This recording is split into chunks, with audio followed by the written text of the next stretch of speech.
خاتون اپنے ساتھ بچہ لائی اور میاں بیوی میں مشورہ ہوا کہ بچے کو بھی حج کروانا ہے. الحمدللہ اچھی بات ہے. نبی کریم صلی اللہ علیہ وسلم نے اس بات کی حوصلہ افزائی فرمائی.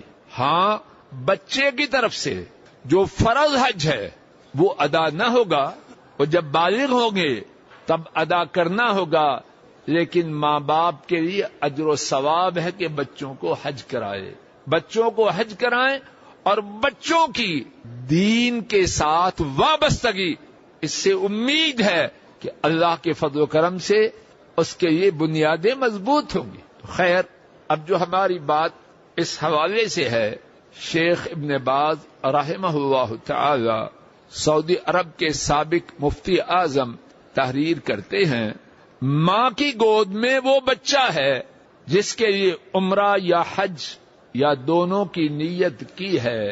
اماں طواف کر رہی ہے، بچہ گود میں ہے، تو کیا ماں 7 چکر پہلے اپنے لگائے پھر 7 چکر آ کے بچے کے لگائے 14 کرے؟ نہیں. وہی 7 چکر جبکہ بچہ اٹھایا ہوا ہے، اپنے 7 چکر اور انہی 7 چکروں کے ساتھ جب بچے کو اٹھایا ہے 7 اس کے بھی ہو.